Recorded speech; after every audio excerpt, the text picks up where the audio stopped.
El Señor esté con vosotros.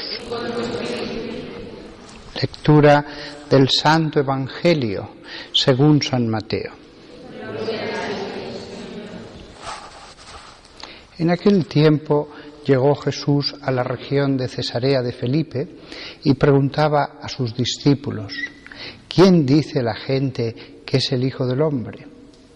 Ellos contestaron: unos que Juan Bautista, otros que Elías, otros que Jeremías o uno de los profetas. Él les preguntó: ¿y vosotros quién decís que soy yo? Simón Pedro tomó la palabra y dijo: tú eres el Mesías, el Hijo de Dios vivo. Jesús le respondió: dichoso tú, Simón, hijo de Jonás, porque eso no te lo ha revelado nadie de carne y hueso, sino mi Padre que está en el cielo. Ahora te digo yo, tú eres Pedro, y sobre esta piedra edificaré mi iglesia, y el poder del infierno no la derrotará. Te daré las llaves del reino de los cielos.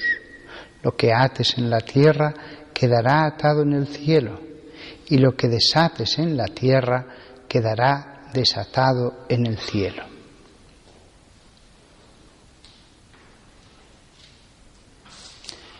Palabra del Señor.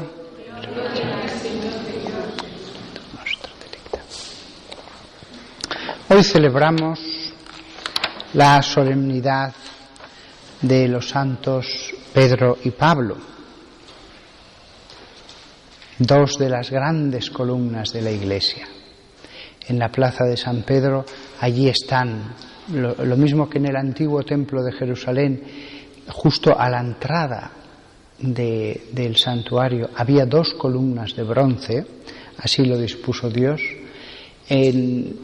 A la entrada de ese inmenso templo, el más grande del mundo, que es la Basílica de San Pedro, hay dos estatuas tan altas como aquellas dos columnas, San Pedro y San Pablo. De hecho, en Roma se conservan dos inmensas columnas que mandaron levantar los emperadores romanos con sus gestas alrededor. Una es la de Trajano, no recuerdo ahora cuál es la del otro, qué otro emperador, y encima de una está San Pedro, encima de la otra está San Pablo. Solo hay esas dos columnas. La Iglesia romana celebró a estos dos santos juntos, porque podía haberlos separado en dos festividades, como de hecho celebramos en una festividad a San Bartolomé y en otra a San Andrés. Sin embargo, quiso unirlos, quiso en una gran solemnidad poner estas dos columnas. Cada uno recibió una misión dentro de la Iglesia. Las dos misiones me parecen bellísimas. Todos nosotros, a una distancia tan grande de los dos, nos seguimos beneficiando de los dos.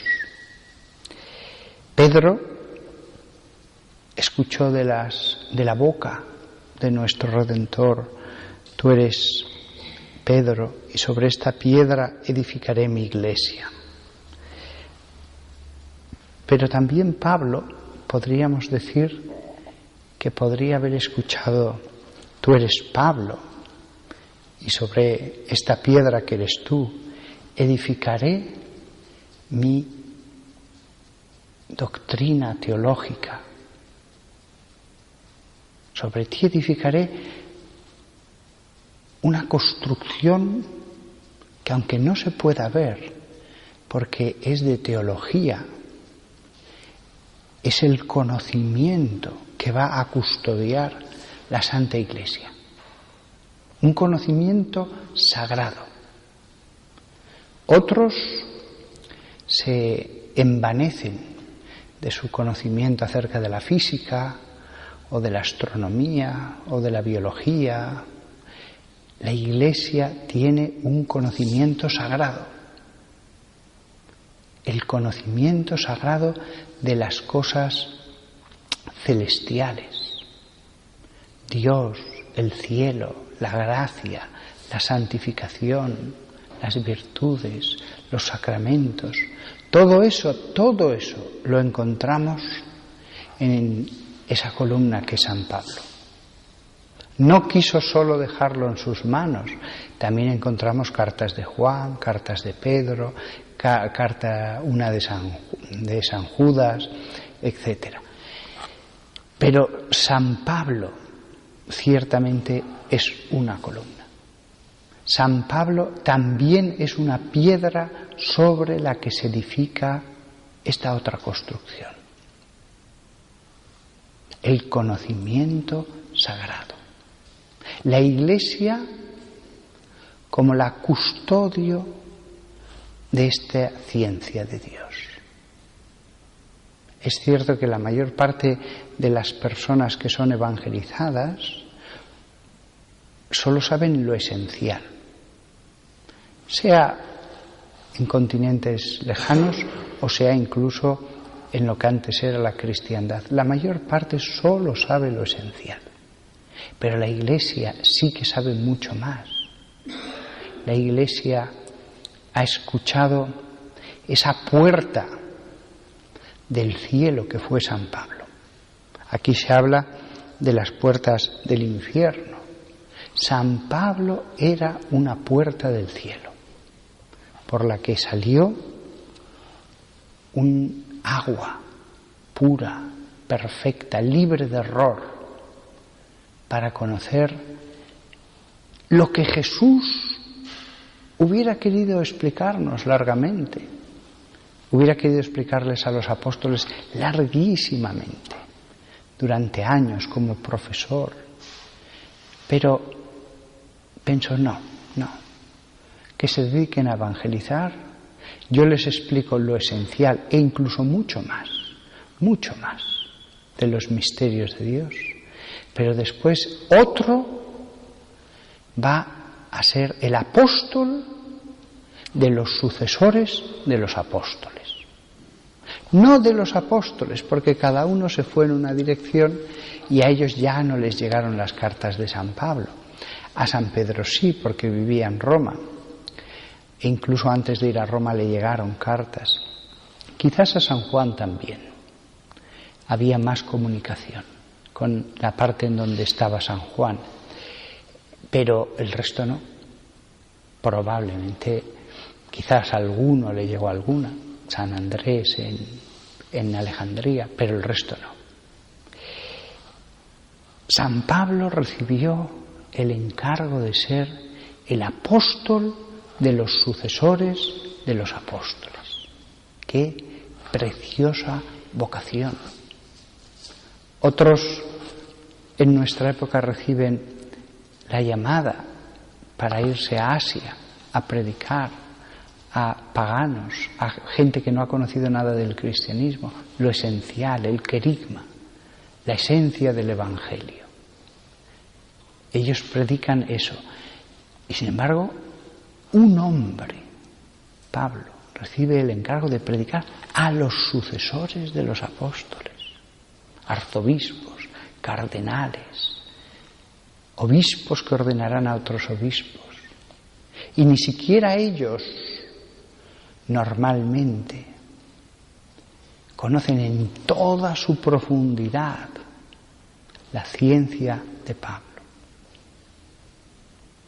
Nosotros aquí en la misa leemos un trocito siempre de las epístolas. Cogemos con el pico como pequeños pájaros un poco de ese agua. Pero Pablo es más. Pablo es más. Pablo sí que comprendía.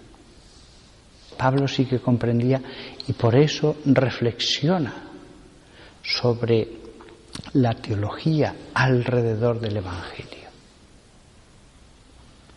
Paulus en latín significa muy pequeño.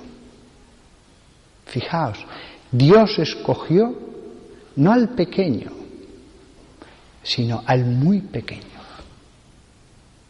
Y al muy pequeño, en este banquete en que el alimento es la ciencia de Dios, le coloca a su lado.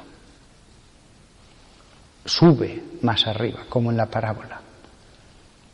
Sube, que te voy a dar a comer, lo mismo que le dio el ángel, le dio aquel rollo al profeta Ezequiel o Jeremías. Ahora me baila cuál de los dos fue. Creo que es Ezequiel. Le dio a comer un rollo que era la palabra que él le comunicaba. También otro ángel le dará a comer otro librito a San Juan en el libro del Apocalipsis. Pues a Pablo le sienta a su lado. Y no va a ser un ángel, sino Jesús mismo. Porque San Pablo dirá, fue Jesús el que me enseñó el Evangelio. Yo conocí el Evangelio no de otro hombre, sino de Jesús mismo. Es curioso. Jesús enseñando directamente. Y eso tiene una repercusión muy buena para vosotros. Vosotros podéis ser enseñados por Jesús. Siempre he dicho en mis sermones cuánto le gusta a Dios usar la intermediación, la sucesión de causas y efectos, tener a humanos y ángeles como colaboradores de su poder, de su gracia, de su bondad. Pero Dios mantiene la posibilidad de hacer las cosas directamente. Con San Pablo lo hizo. También a vosotros, sin daros cuenta, Jesús mismo os puede enseñar. Jesús mismo puede convertirse en vuestro maestro. Nada más, algunas reflexiones que se me han ocurrido al celebrar esta fiesta de los dos santos. Y como ya os dije ayer en el otro sermón, me imagino en la misa a San Pedro y a San Pablo a los dos flancos del altar contemplando estos ritos de alabanza. Es una imaginación real. Si yo les invoco, si yo con humildad les digo, por favor, venid aquí junto al altar, ellos que son espíritu desde el cielo, sin dejar el cielo, están con nosotros. Bueno, sin dejar el cielo o descendiendo del cielo, realmente no hay espacio en el cielo. Estarán verdaderamente aquí. Y ellos me ayudarán a mí, si me acuerdo mucho de hablar con ellos a lo largo de la oración, que es la misa, y a vosotros, si hacéis lo mismo. Que los dos vivos nos ayuden a vivir la misa cuando se aparecerá aquí Jesús sobre el altar, como en el Tabor, que se aparecieron Elías y Moisés. Pues aquí Jesús lo tenemos corporalmente y es el que aparece en medio de Pablo y de Pedro. La misa como otro Tabor, pero un Tabor en el que podemos llamar a profetas, apóstoles y a quienes nosotros queramos para aprovechar esa luz que sale del rostro de Jesús y de todo su cuerpo, lo mismo que en el Tabor, invisible, pero sale de él, y aquí nos podemos aprovechar nosotros.